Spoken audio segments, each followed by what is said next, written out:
to me is chaotic. Some head teachers have told me that it's only this weekend that they are actually writing to parents to tell them that they're really sorry that their child will not be able to come into class next week, this week coming up at the start of term. Head teachers were only told late last week that RAAC had been identified in their buildings and that as a result, some of their buildings were not safe to open.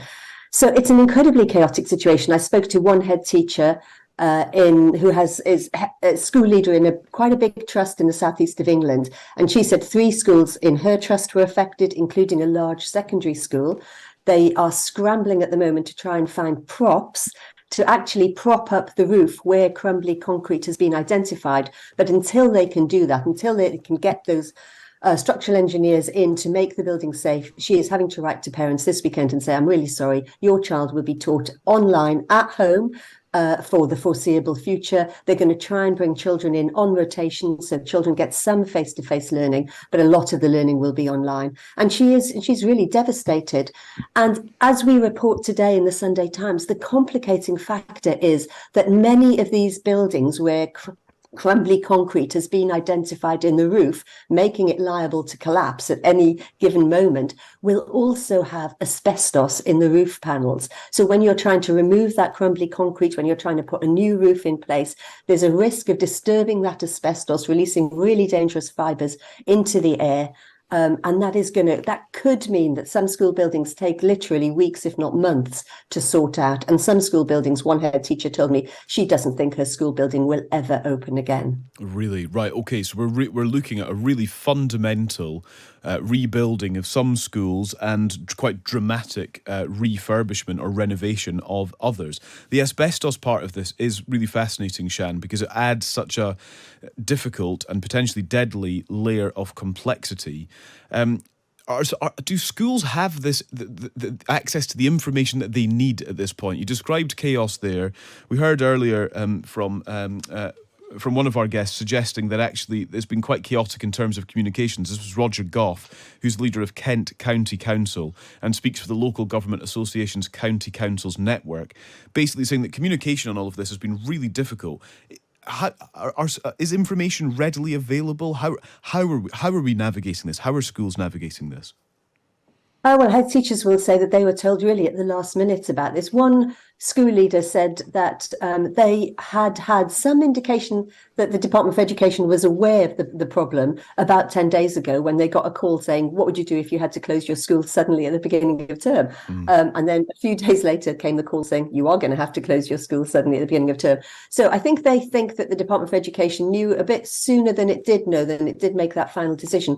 What happened, as I understand it, is that there was a collapse of a roof, of a beam, over the summer in a school building which had crumbly concrete, but not crumbly concrete that had been identified as critical. So up to then, the Department of Education had been working on guidance to schools that said, look, if you've got crumbly concrete in your school, but it's not critical, it's okay, your school's safe. But then suddenly this roof collapsed.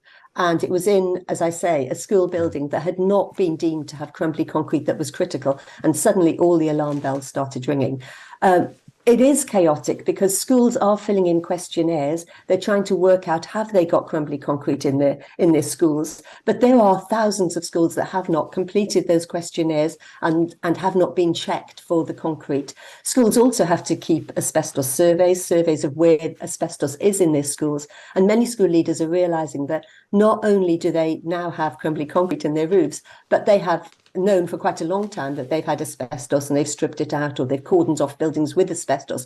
What they don't know, many of them, is there extra asbestos in the roof, can't be seen where the crumbly concrete has now been identified. So it's a very serious problem. It's an ongoing problem, and it doesn't just affect schools. It will affect, experts have told the Sunday Times, any building, any public building, could affect any public building built after the 1950s, in about 30 years after the 1950s, with a flat roof. So crumbly concrete is, suddenly this thing that we are all very aware of. We probably hadn't even heard of it until a few weeks ago. And now it's a kind of critical issue for schools. Some reporting around as well this morning, Sian, I think building on what you were saying there about the many schools that are yet to return their questionnaires, a suggestion that around 7,000 at-risk schools have yet to be checked for safety as they try to address this particular issue. Would you sort of agree with that number? Does that feel about right to you?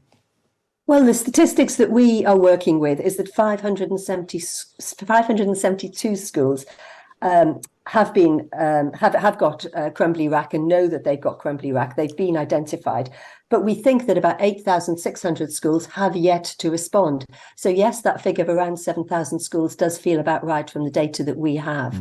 And it comes, of course, on top of a National Audit Office report that said that 24,000 schools have exceeded their initial lifespan. So school buildings are in a pretty terrible state, many of them, and it's going to be a huge bill to put these schools right. And I think head teachers are really worried about that too, because they're saying, who pays for this?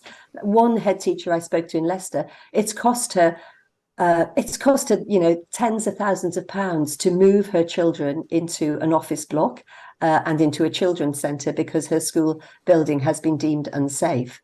Now, who is going to cover those costs? The Department of Education is saying now that it will cover those costs, but a lot of head teachers are worried about their budgets and that not all those costs will be met, quite apart from the fact that they're devastated that once again, some children are having to go back to online learning, something that really many of them struggled with during the pandemic. Gosh, it is such a difficult start to the term for, again, what would you estimate, Sian? This will be thousands upon thousands upon thousands of school pupils that are disrupted by this. Yeah, I think we're going to see thousands of school pupils disrupted by this as the situation unfolds. And MPs on both, in both Labour and Conservative MPs are pretty cross about it. I spoke to both Priti Patel and Barry Gardner, Conservative and Labour, last week, where they both have schools in their constituencies that are affected, and they are saying the government urgently needs to get a grip of this situation. And they're also saying that communication has been terrible with head teachers. One head teacher said to me, this is lastminute.com all over again, and it's not on after the pandemic. Sian, it's so good to speak to you. Thank you very, very much. Thanks for your time. Pleasure. That's Sian Griffiths, who's the Sunday Times education editor. I urge you to read her brilliant reporting in the Sunday Times today. Thank you so much for watching. You get extra points for making it all the way to the end of the video. And if you want to see more from me, Chloe and Callum, you can join us every Friday to Sunday on Times Radio from 6 a.m.